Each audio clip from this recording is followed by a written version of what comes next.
खास मेहमान भी इस वक्त हमारे साथ जुड़ चुके हैं, चर्चा करेंगे उनसे। पहले तारुफ करवा देते हैं आपका। विदिशा नेओग जी हमारे साथ जुड़ चुकी हैं, स्पोक्स पर्सन है असम कांग्रेस से। इसके अलावा खेमचंद शर्मा जी हमारे साथ जुड़ गए हैं, जो कि बीजेपी स्पोक्स पर्सन है। नसीम अहमद साहब जुड़ चुके हैं, जो कि स्पोक्स पर्सन है AIUDF से। और निरंजन पोद्दार जी भी हमारे साथ इस वक्त जुड़ गए हैं, जो कि पॉलिटिकल एनालिस्ट हैं। आप सभी का बहुत इस्तकबाल है हमारे खास शो में। और निरंजन पोद्दार जी, आप किस तरह से देख रहे हैं इस तरह की बयानबाजी को, और खासतौर से झारखंड में उन्होंने जाकर ये बयान दिया है, और अगर 40% मुस्लिम हो भी जाते हैं तो आसाम को क्या खतरा होगा इससे? देखिए जायरा जी, ये जो बयान हेमंता बिस्वा शर्मा ने जो दिया है, इस बयान को अगर आप हिंदू और मुस्लिम के चश्मे से देखेंगे तो कहीं ना कहीं आपको अप्रिय लग सकती है, लेकिन अगर वास्तविक धरातल के ऊपर या यूं कहें कि अगर इसको एक बड़े परिप्रेक्ष्य में अगर आप देखेंगे तो आपको ये बात बिल्कुल समझ में आएगी कि आज की तारीख में मेरा भी ये मानना है कि इस देश के अंदर जो सबसे बड़ी विकट समस्या है वो सारी की सारी समस्या उत्पन्न होती है जनसंख्या विस्फोट से। क्योंकि आज जिस तरीके से देश के अंदर जनसंख्या विस्फोट हो रहा है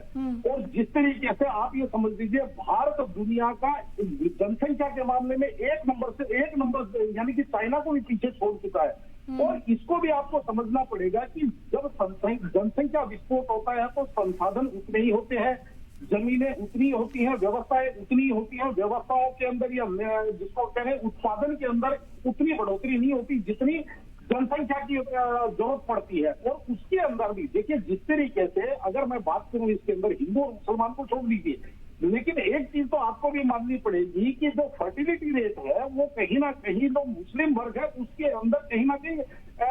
ये चीज आपको देखनी पड़ेगी। क्योंकि हम भी आपस में देखते हैं। तो आप मुझे एक बात बताइए कि एक व्यक्ति है जिसको केवल उसको इस चीज के लिए प्रोवोक किया जा रहा है कि ये तेरा अधिकार है, ये तेरा अधिकार है, उसको ये चीज नहीं बताई जा रही कि भाई तेरी आमदनी 18,000 रुपए महीना है, तेरे बच्चे जो है वो 12 बच्चे तूने पैदा कर दिए, 18,000 रुपए के अंदर तू उनका क्या तो उनका पालन पोषण करेगा। वो कुपोषण के शिकार होंगे कि नहीं होंगे, वो अशिक्षा के शिकार होंगे कि नहीं होंगे, वो अव्यवस्था के शिकार होंगे कि नहीं होंगे। यानी कि कहने का तात्पर्य ये है। और अगर ये समस्या नहीं थी तो मुझे एक बात बताइए, सन 1975 के अंदर जब भारत की जनसंख्या केवल 45-48 करोड़ हुआ करती थी, उस समय इंदिरा गांधी जी ने जनसंख्या नियंत्रण कानून लागू किया था। और आपको ध्यान होगा जो जबरन नसबंदी का प्रोग्राम संजय गांधी जी के द्वारा करवाया गया था वो इसीलिए करवाया गया था क्योंकि उस समय में ये जो बढ़ती हुई जो आबादी थी या जो बढ़ती हुई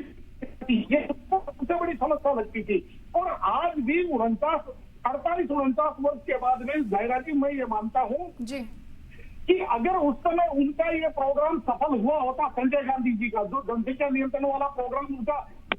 मशीनरी ने या यूं कहें कि जो हमारे यहाँ देश के अंदर जो सरकारी मशीनरी जो हर चीज को फेल कर देती है, अच्छे कामों को कहीं ना कहीं समझ लीजिए धराशायी कर देती है, उसकी वजह से जिस तरीके से वो प्रोग्राम बीच में धराशायी हो गया, अगर वो प्रोग्राम अगर आज तक वो सफल होता तो मेरा ये मानना है इस देश की आबादी आज लगभग 80-85 करोड़ होती है। यानी कि संसाधन इतने ही होते और खाने वाले और इस्तेमाल करने वाले 50% से नीचे होते तो आप ये समझ लीजिए जो लोग यहाँ पे होते वो कितने खुशहाल होते, पहली बात। और दूसरी बात देखिए निश्चित रूप से आपको एक चीज और समझ में आएगी और वो ये आएगी कि हम बात करते हैं विकास की, हम बात करते हैं देश के उत्थान की, हम बात करते हैं कि भाई इस जो वर्तमान युग है इसके अंदर सबको सही पोषण मिले, सबको सही शिक्षा मिले, सबको एक अच्छा स्वास्थ्य मिले, सबको हम जो जिस चीजों की बात करते हैं क्या इस तरीके से बढ़ती हुई आबादी चलिए हमारे देश के अंदर जो हमारे देश के नागरिक है वो चाहे किसी भी धर्म के हों, किसी भी मजहब के हों, किसी भी पंथ के हों, किसी भी समुदाय के हों, उनका एक चीज अलग है। लेकिन जिस तरीके से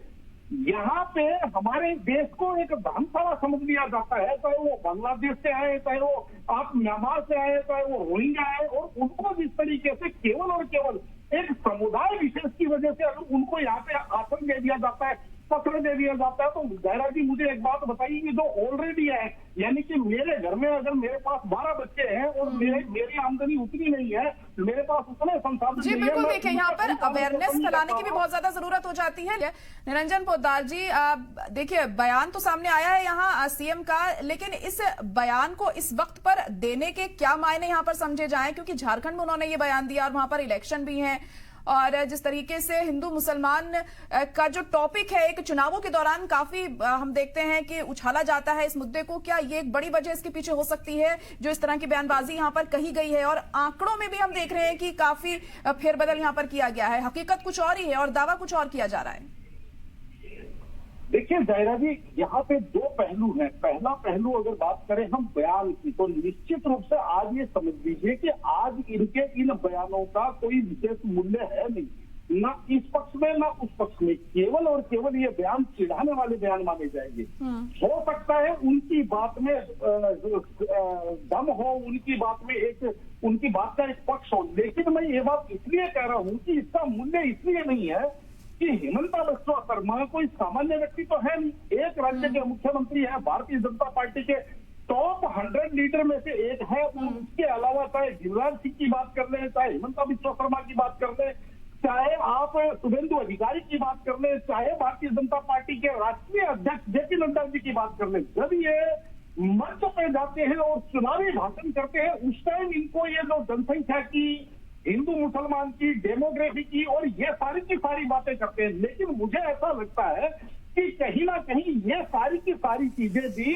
कहीं ना कहीं बहुसंख्यक समाज को एक ठगने का प्रयास है। ठगने का प्रयास मैं इसलिए कह रहा हूँ जायरा जी कि मुझे एक बात बताइए, जब आपको पता थी ये इतनी बड़ी समस्या है, आपको पता है कि इससे देश का पता नहीं कितना बड़ा नुकसान हो रहा है, तो मुझे एक बात बताइए कि एक समय के ऊपर इस देश की जनता ने 17 राज्यों में आपको मुख्यमंत्री आपकी सरकारें नामित कर दी। केंद्र के अंदर 303 और अगर आप गठबंधन की बात करें तो 355 का आपको तो बहुत बड़ा आंकड़ा दे दिया। राज्यसभा में आप 104 तक पहुंच गए। तो उसके बाद राष्ट्रपति आपका, सारी की सारी व्यवस्थाएं आपके पास, उसके बाद में आपने ये कार्य क्यों नहीं किया? जनसंख्या नियंत्रण वाला कार्यक्रम आपने क्यों नहीं बनाया? क्यों आप फालतू के जो विवादास्पद मुद्दे हैं, चाहे वो किसान कानून हो, चाहे वो सीएए हो, चाहे वो फलाना हो, यानी कि कहने का तात्पर्य ये है कि आपने केवल फुलझड़ियां छोड़ी, आपने पटाखा क्यों नहीं छोड़ा उस टाइम? आप इस चीज के ऊपर क्यों नहीं आए? दो ही बातें हो सकती है, या तो सरकार घमंडी हो सकती है और या सरकार शिखंडी हो सकती है। तो अगर दोनों की स्थिति, अगर दोनों स्थिति में मेरे को लगता नहीं है कि इनको ये चीज बोलने का कोई अधिकार बच जाता है। रही बात यहाँ पे जिस तरीके से कांग्रेस की प्रवक्ता और ये लोग जिस तरीके से राहुल गांधी जी बात करते हैं, थोड़ा सा मैं उनको भी आईना दिखाना चाहता हूँ जायरा जी। और वो ये है कि सन 1975 क्षेत्र के अंदर राहुल गांधी जी की दादी श्रीमती इंदिरा गांधी जी ने नारा दिया था, हम दो हमारे दो, जनसंख्या नियंत्रण, यानी कि छोटा परिवार सुखी परिवार। अब उनकी बात मान करके